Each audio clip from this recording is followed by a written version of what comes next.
I think it's an excellent opportunity. We had a very important discussion on VOA earlier today.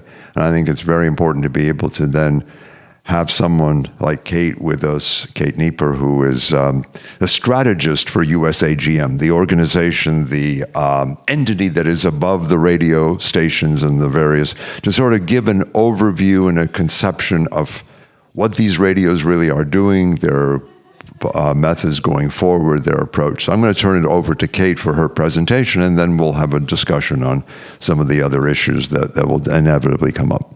Great, thanks, Mark. Okay, I'm going to do a couple slides first to just kind of set the stage.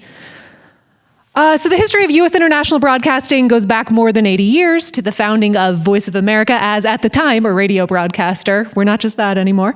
During World War II. And since then, we've really grown and expanded in any number of ways, the number of languages we're broadcasting in, and onto a full spectrum of modern delivery mechanisms.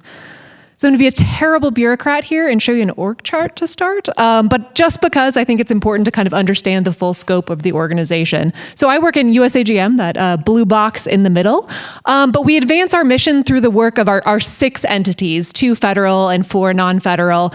5 of those are broadcasters. Voice of America, you've heard a lot from today, has really a mission to report news about the places that they broadcast to, but also international news, and really a big focus on news about the United States. Then we have what we call our surrogate broadcasters. So Radio and TV Marti at the Office of Cuba Broadcasting, Radio Free Europe, Radio Liberty, Radio Free Asia, and Al Hurra and Radio Sawa at our Middle East broadcasting networks that report really local focused news about the places that they broadcast to. MBN also has this dual role where they also talk about the United States. And then our newest grantee, which I think is not super widely known, but should be because they're doing really exciting stuff, is the Open Technology Fund. And they fund internet anti-censorship and privacy tools that allow people all over the world to access the uncensored internet. And I'll talk a little bit more about that, what that looks like in a couple minutes. So Jeff stole my thunder a little bit with this slide earlier, using the visual of global press freedom to kind of set up his talk. But I do think it's really important to look at just the moment we're at in terms of access to free, objective information all over the world. It's really a critical moment for a lot of reasons. We've talked a lot about disinformation, about authoritarian propaganda in this conference, but there's also, censorship has not gone away. Many of these environments are very, very repressive toward journalists. And so we think that's just, it's an important piece of why we're important at this moment in time. And accompanying that, independent media all over the world, including international broadcasting, is really under threat in ways that are new, just I think in some cases in the last few years. I mean, if you've been following what's happening at BBC, it's pretty catastrophic budget cuts over there. They're closing down broadcast services in a number of languages. Some of our colleagues over there told us they were facing like up to 30% budget cuts in the BBC World Service. Deutsche Welle is going through cuts, and then one of these is not like the other. I had to put up a slide about the NHK Party, which I don't know if anyone knows about the NHK Party, but we work with our colleagues at NHK, the Japanese broadcaster, pretty extensively, and it never ceases to amaze me that there's a whole political party whose objective that it was formed around was eliminating their national broadcaster. So really a lot of pressure, both domestically within these Western societies on public service media, but also internationally in terms of the environment for independent media. So this slide is the slide where I say that I'm really tired of hearing about Russia and China eating our lunch. I think there's this narrative out there that the Russians and the Chinese are putting all this money into media and they're doing great and everyone's listening and all hope is lost. It's not. So we do a lot of research on our audiences all over the world. This is just from the last couple of years. Most of it's from 2022. And we have just a lot of data showing that we are doing much better than the Russian and Chinese broadcasters in a lot of our target markets. So in Nigeria, just as one example, VOA reaches 1/3 of all adults, while RT is reaching 1% and China Radio International is reaching less than 3%. In Cambodia, which is a really difficult environment for the free press, VOA and RFA together reach 16% of adults, while CGTN reaches less than 2%. Of course, that's the content that they're putting their names on, right? And there's all kinds of unbranded content out there. I think one of the things we were talking about on an earlier panel was the ways that they work with independent media. We can talk about that in a lot of detail. I just want to get the point across that not all hope is lost, right? We have the credibility, we have the audiences, and we have a lot we can really build on. Digital media is in some cases a different story. There's a lot of research out there that says that people don't really understand what they're consuming, especially on social media. And some of these brands do pretty well on social media, especially with promoted content. But again, not all hope is lost. There's a lot we can still do. There's a lot of audiences that are still willing to engage with us. So this is really a moment that we feel like we're built for as America's international broadcaster. We are in 63 languages all over the world. We started during World War II and then during the Cold War to combat malign foreign influence. So as we see our kind of adversarial competitors expanding all over the world, we're there and we're ready to kind of meet that moment. We do a lot of measurement of how we're doing all over the world. My office does a ton of survey research. We collect digital data. Jeff mentioned earlier our impact model. So we use a variety of research and analytics to measure our impact, including whether audiences are consuming our content, whether they're sharing it with others, whether it helps them form opinions on important topics. And all of that data shows that on radio, on TV, online, we're reaching our audiences on the platforms that they prefer, and there are 410 million of them every week. So that's a measured weekly audience of 410 million people all over the world. And our levels of credibility, when you ask people, do they trust the content they're consuming from us, are just really objectively high. So over 70% overall at all of our broadcasters, much higher in certain services. And all of that is nurtured and fostered by our editorial firewall, which is the legal independence that we have from the rest of the US government. The State Department can't tell us how to report, Congress, the president. I actually can't even tell the journalists how to report because I'm not a journalist, I'm on the policy side. And we think that's what really protects our credibility and differentiates us from kind of our adversarial competitors. And where you really see that come into play is in a crisis, right? When the news breaks, when something really huge is happening, you just see these enormous spikes in traffic on our websites. So here's just an example from each of our networks. VOA Persian after the start of the protests, RFERL in Ukrainian after the start of the war, the COVID protests in China, that you can see multiple spikes in RFA's traffic, the protests in Cuba, really a lot of protests here, but also really important domestic stories like this. There was a police brutality story in Iraq that drove just an enormous spike in traffic to MBN's website. So we think, there's still a role for credible, factual, objective news. There are still people seeking that out. And in times of crisis, they're coming to us because they think we can provide it.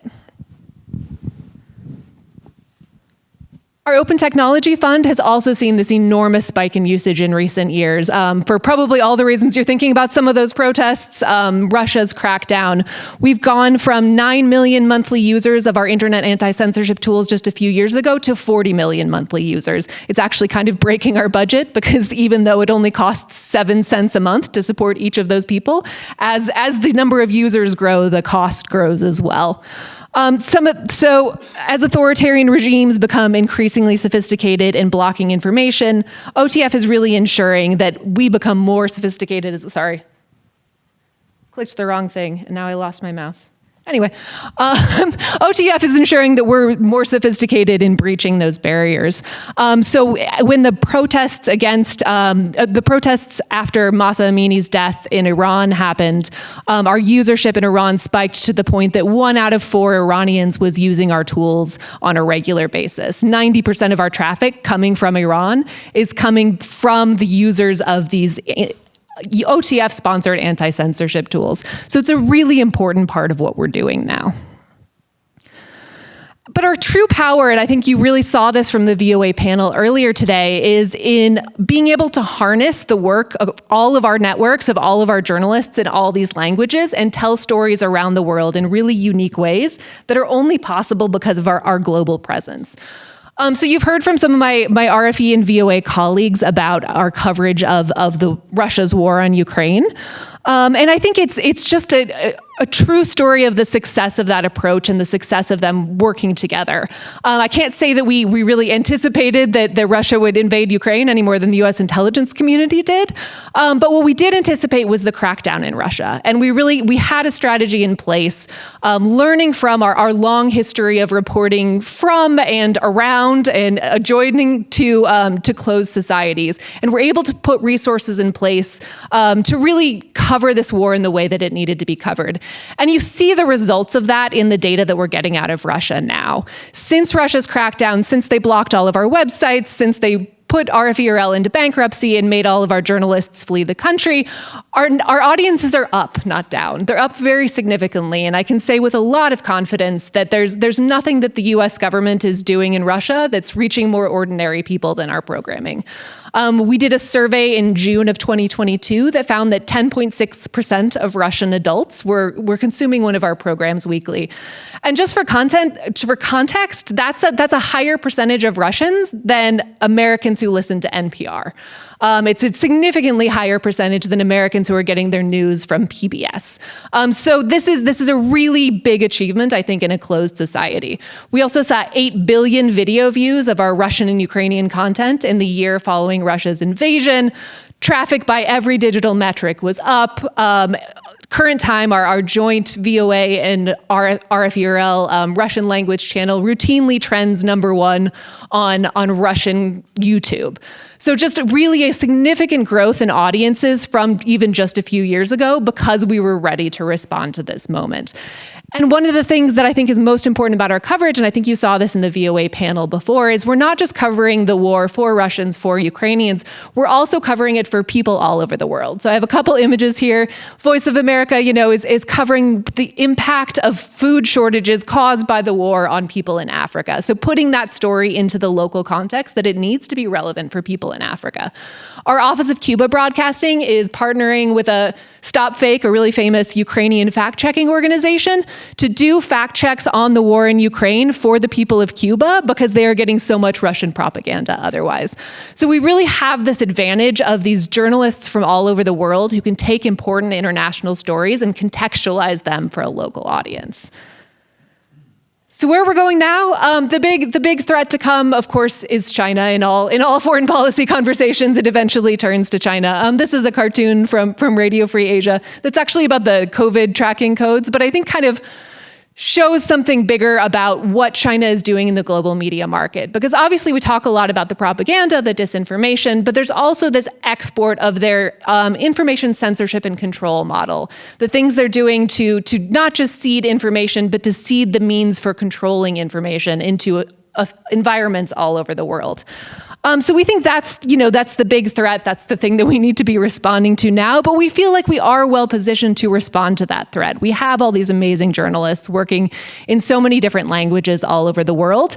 But it's a moment that we have to meet, that our international broadcasting colleagues have to meet, that independent media all over the world has to meet, because there is such a pressing threat on independent media all over the world. So we think this is the moment we're built for. This is the most important time in our history, probably since the Cold War anyway. And we're really committed to continue engaging in our mission, which is to inform and engage and connect people around the world in support of freedom and democracy. Now let's take questions. Thank you very much, Kate. And let me just add that as someone who worked at VOA and RFERL in the 1980s and early 90s, I think is one of the great institutions that's just simply not well known by Americans, and really should be, because it's a relatively inexpensive operation, certainly by Washington standards or by any other standards. And I think its impact, 63 languages, and is an amazing number, and it's a resource that I really, really hope more Americans look into, learn about, find out about. I start my day literally by watching Current Times and looking at the website, because it is by far the best coverage of the war in Ukraine that I know of. And I think that's a great attribute. But I'd love to begin the discussion by asking you, as a strategist of US AGM, and participating in meetings on strategy. What are the kinds of challenges you see going forward? You have all of these achievements. You have a very robust set of broadcasting and other tools. How do you see 5 years from now? What do you see as the big challenges going forward? Oh, that's a big question. So I think it can be incredibly market specific, right?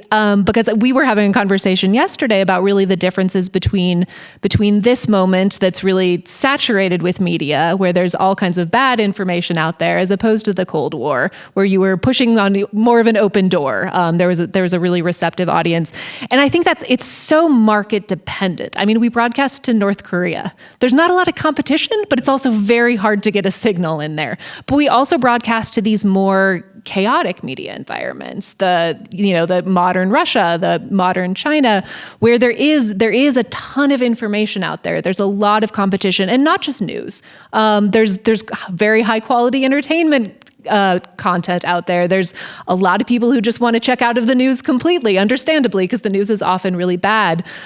So it's very, very market specific, what the challenges are.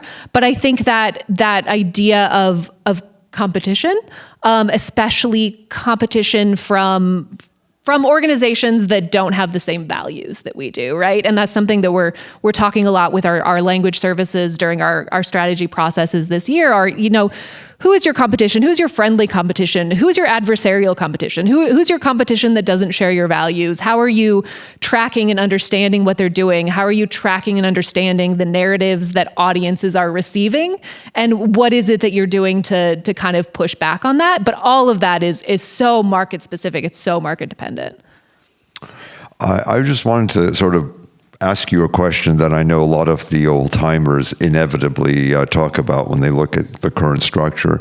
And how do you have different organizations under one umbrella? You've got the Voice of America, which is a federal agency with federal employees, and you have RFERL and Radio Free Asia and others that are grantees. And does that pose particular problems for you? Is that something that you find irrelevant? Because that's something that comes up in various conversations about the radios. And I use the term radios. It's an old-fashioned way of talking about the broadcasters. They're certainly, as Kate pointed out, they're not just radios. They have video and TV and websites and so forth. Yeah, I mean, I think, of course, you probably wouldn't design it this way from scratch, right? If you were drawing an org chart, you wouldn't draw the one that I put up there today. But the structure does have its strengths in terms of the ability of the different broadcasters to have different characters, have different roles within the same, the broad overarching mission, but different roles within that mission. Really very, very differentiated content and deployment of resources. So, VOA, of course, is headquartered in Washington, right at the base of Capitol Hill, up there on the Hill at the State Department, talking to officials, getting them on the record all the time. RFERL is very forward deployed. RFA as well, they have, a lot of more presence in the region. So it does give us an opportunity to, I think, serve lots of different types of audiences, which is something that's incredibly important in a modern media environment where people have a lot of choices. That each of these brands has a vibe, has a character, has the things that they're best at. Would we potentially want to defederalize the whole thing? I wouldn't say no to that. But there's these established brands with a mission and a history and a character that's known in the markets that I think are incredibly valuable. So any conversation about changing the structure of the organization overall, you certainly wouldn't want to lose all of that great history. I was going to ask you, this comes up in any time you look at audience, and you presented a lot of very interesting, maybe in a nutshell, how do you go about measuring audience, especially in areas that are closed off, be they Iran or Russia, China?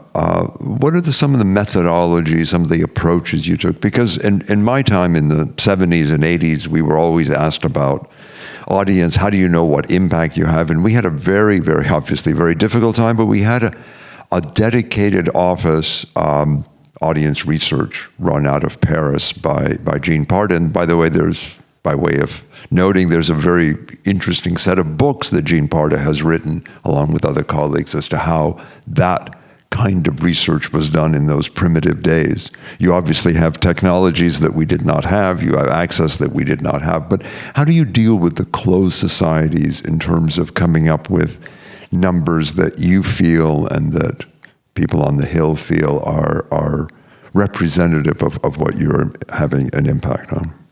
Yeah, I mean, so there are obviously some countries where we absolutely can't do research. North Korea, we have a really hard time getting data out of Turkmenistan. We've never done a survey in Eritrea. But most places you can do representative national survey research. We do it either face-to-face or random digit telephone dialing. We contract all of this out to reputable firms. Gallup does a lot of our research. We work with a number of others as well. I think in closed or enclosed or kind of closing or closed-ish societies, we always get questions about, how willing are people to actually answer these questions honestly, to actually say that they consume your media. The numbers tend to suggest that people are at least relatively honest about that, because we do find audiences there, when we go and ask. And we don't, our surveys are not overall, they're generally not super political. We don't ask a lot of opinion questions. They're really media focused. So we do think there's some possibility that there's some undercounting there in some of these more difficult environments. But it's not so bad that we don't believe in the results. And we do a lot of testing. We do a lot of validation. These companies know what they're doing. Our research team knows what they're doing. And it's really building a lot of it on those methods that were developed over the many years of the Cold War. You can draw a straight line through the history of that office. We're back, as you've said, and many others this past couple of days have said, we're back to some kind of Cold War, whether it's kind of like what we had before 1991, or it has its own different, obviously, characteristics. But you're back in an area where media become very important and critical because so much of it is unavailable, which was not the case for the past 30 years in most of the world. How has that changed, let's say, your presentations on Capitol Hill? I noticed that you mentioned that the BBC and others are seeing budget cuts. Are you seeing a more receptive response on the part of the Hill, which is what funds USAGM, a very important part of Kate's work, and one that I can appreciate, having gone up the Hill in past years. How has that changed as the Cold War, has the war in Ukraine and China's cracking down helped you in your process of explaining the role of the radios and by way of just introduction of that question, one of the critical moments for the radios, for RFERL in particular, and VOA, was our success. In 1992, the first year of the Clinton administration budget, RFERL was zeroed out. VOA was subject to very deep cuts. Why? Because we were successful, because communism had fallen, because Eastern Europe was free. So success sometimes will bring that about. Adversity goes the other direction. It helps build the budget. I will mention that since Senator or President Biden, as Senator was mentioned earlier, Senator Biden was really the key person that saved Radio Free Europe, Radio Liberty in the early 90s.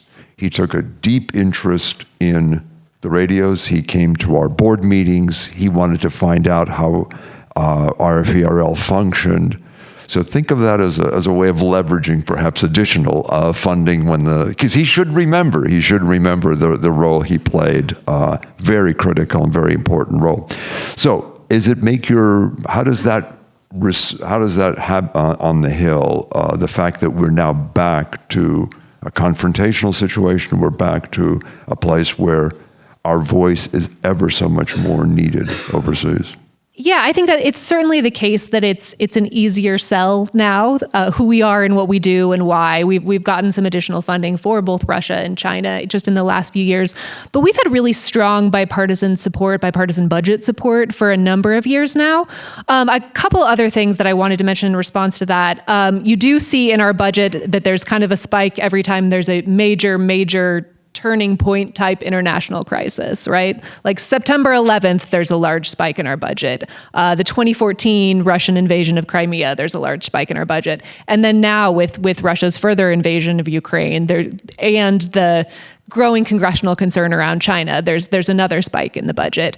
But I think people on the Hill and in the administration have also learned some of the lessons of the end of the Cold War, in that I think there's a greater understanding that it takes a long time to build a consolidated democracy, and that some of the countries that we got out of at the end of the Cold War, we are now getting back into a number of years later. So we got back into Romania, Bulgaria, Hungary, just in the last few years. And so I think there's less of a desire to declare victory and go home before we're really, really sure that these are places where democracy is for real, where press freedom is for real, and those rights will be respected in the long term. And I'm not sure how many places we're sure about that anymore. I mean, there's so much backsliding in press freedom, even in places that, I put up that map earlier. Green was good. The US wasn't green on that map. I mean, there's just a lot of pressure on the press in so much of the world now, and I think that's something that's much more well understood than it was even a few years ago. We have such expertise in the audience. I think it might be wise to kind of open it up to questions that all of you may have about.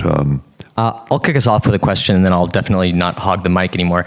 So you talked a little bit about what's going on at other public broadcasters, the BBC, and you also talked about how there's been a spike in interest in the products that you're essentially responsible for because of the Ukraine war, for example, things like that. I'm interested in your relationship with other, I guess, American media news outlets. I'm sure they've also seen a spike in their readership and interest in their products. What is your relationship with, the major American papers of record, other media? How do you compete with them, or how is that relationship changing as a result of the past year? Yeah, so that's a great question. We don't compete with them because we're not allowed to. There's a law that all the public diplomacy scholars in the room will know much more about than I do. But we are not allowed to distribute our content within the United States under the Smith-Mundt Act, which has been revised several times and is kind of an odd thing in the age of the internet when, you can go on voanews.com right now and read anything you want to read. But yes, we don't compete with domestic media for a number of reasons. I think there's a concern always in the United States about creating an operation that could propagandize to Americans, that we could be turned to that, but also just that we're not meant to compete with private media in general. It's also something that we take into account when we're looking at our presence overseas is there a US-based commercial media outlet that could do this work and that is doing this work, and we're not meant to compete with them. We're not meant to compete with other international outlets from domestic or from democracies. But how you define that and how much media is enough media in these environments is where it gets a little bit more nebulous. Yes.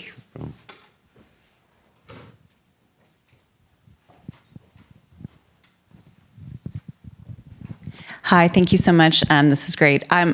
Some years ago, I used to handle... Excuse me, could you just introduce yourself just so we know who... I'm Robin Lerner. I run a consortium of universities here in Texas called the Texas International Education Consortium. Previous to this current role, I used to work and live in Washington, D.C., and I spent some years as the lead staffer handling what used to be called the Broadcasting Board of Governors, BBG.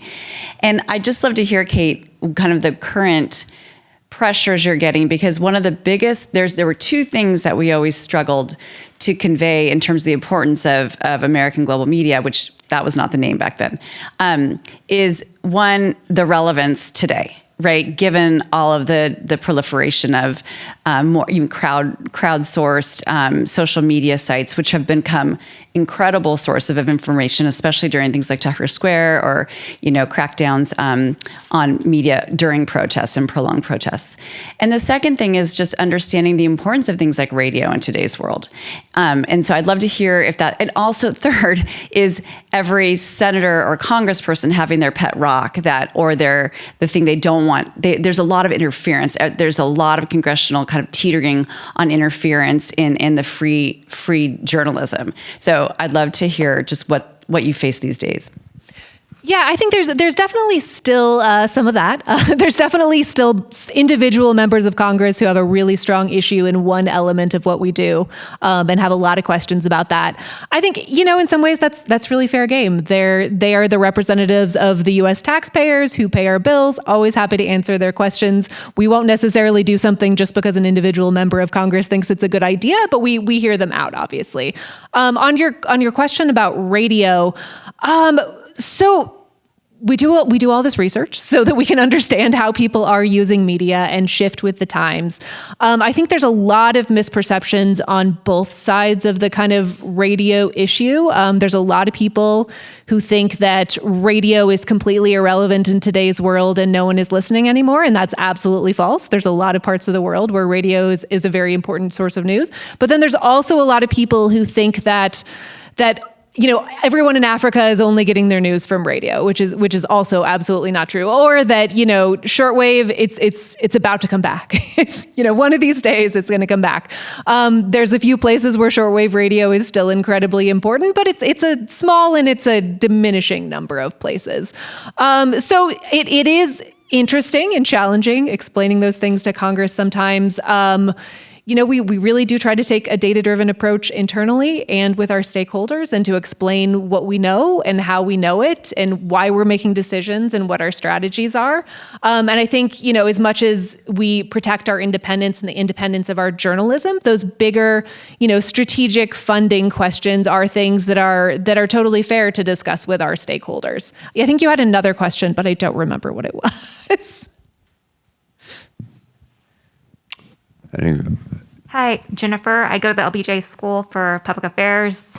I was at the panel earlier for Voices of America, and I was joking kind of with the person next to me that there should be a Voice of America for America, because I feel like so much of Americans don't read the news, watch the news, or they don't believe the news. So how do you try to inform Americans on things that are happening in America at this point? Because it seems like there's so much disinformation and people don't read or watch the news. We have a very small attention span.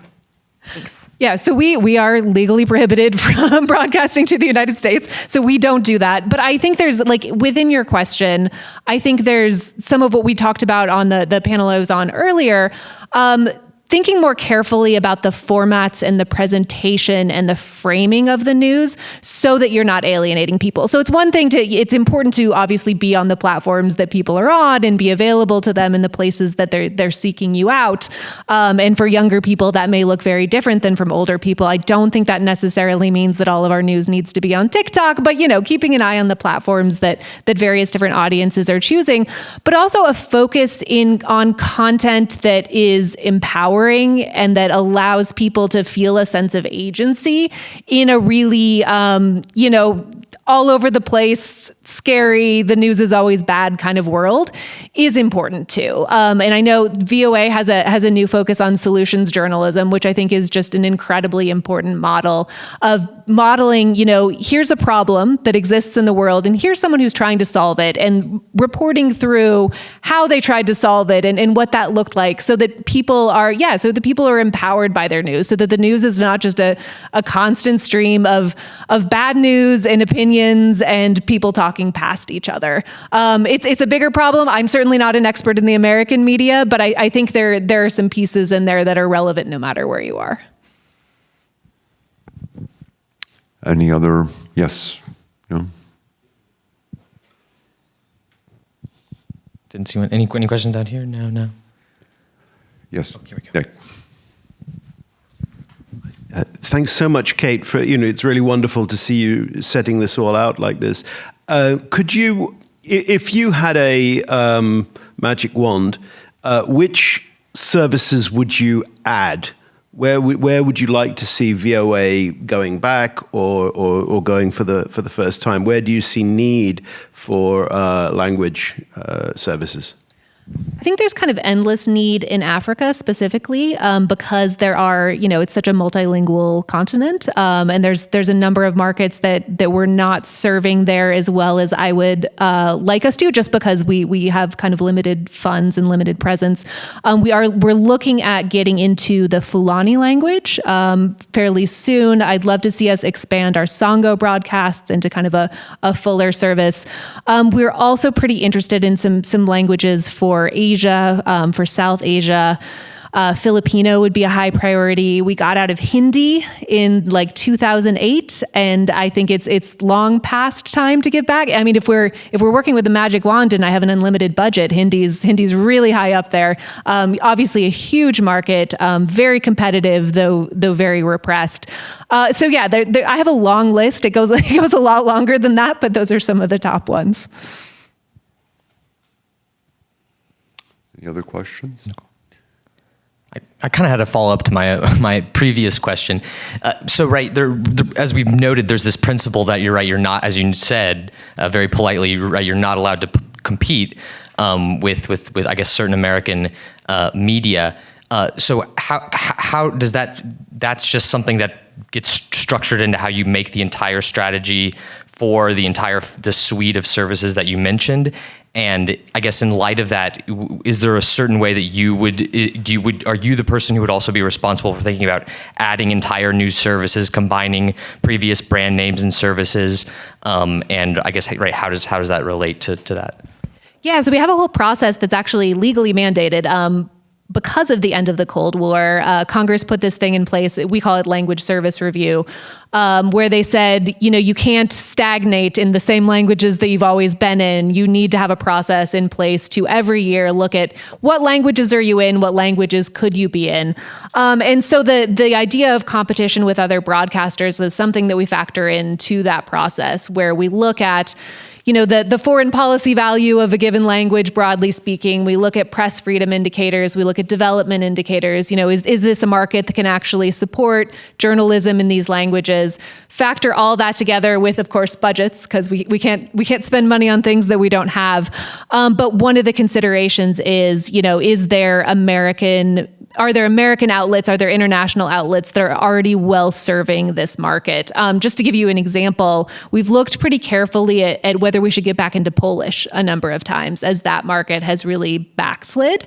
There are still a lot of really great independent outlets in Poland, and one of them is American owned. There's a big TV station that's owned by Discovery, and it's been like a little bit of a red line for us that the Polish government has tried to kind of shut that down, tried to make them sell it a number of times. And we would get more serious about getting back into Poland if Discovery was forced to give up this station, whose independence they have really carefully protected for a number of years. So it's one of many factors, but it is one of the factors that we consider there. That was a fantastic answer. Thank you. Any other? If I can just answer, Matt, from the point of view of American media back in my time in the 80s and early 90s, what we did was we did a lot of survey of American press for the rest of the world. So one of the goals we had was to translate or to adapt, better said, adapt articles from the Washington Post or the New York Times or whatever interesting documentaries were on PBS or whatever the case was, so that listeners, in our case, would have a sense of the diversity of American media, especially true for VOA, which we felt that was one way for us to sort of kill two birds with one stone. On one hand, we're informing our listeners. On the other hand, we are exposing through VOA a much richer palette of how the U.S. media deals with the rest of the world. So that was kind of our way of kind of working with U.S. And so as a result, this is a small, Russians knew in our case, let's say Russians knew all the American correspondents because their reports were constantly mentioned, their names were constantly mentioned. So we kind of made them celebrities in a certain way through our programming. What we do see a lot of is American media picking up stories that we've broken. So I think that's something that Radio Free Asia in particular has been really good at, is breaking big stories from inside incredibly closed societies. So, they broke the story of the Uyghur internment camps in China because some of their reporters had family there. And that spiraled into a lot of reporting from a lot of different American and international outlets. And I have a million examples of things like that where we've broken a big story from one of these markets where American outlets don't get a lot of reporting. They don't have people based there. And then that becomes a bigger story. It becomes an international story because we were able to expose it in the first place.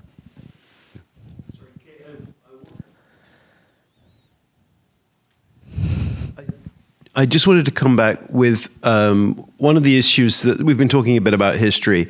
And one of the ongoing problems or issues for Voice of America has been, how does it respect its charter mandate to be the official radio of the United States, and that has historically included the dreaded editorial?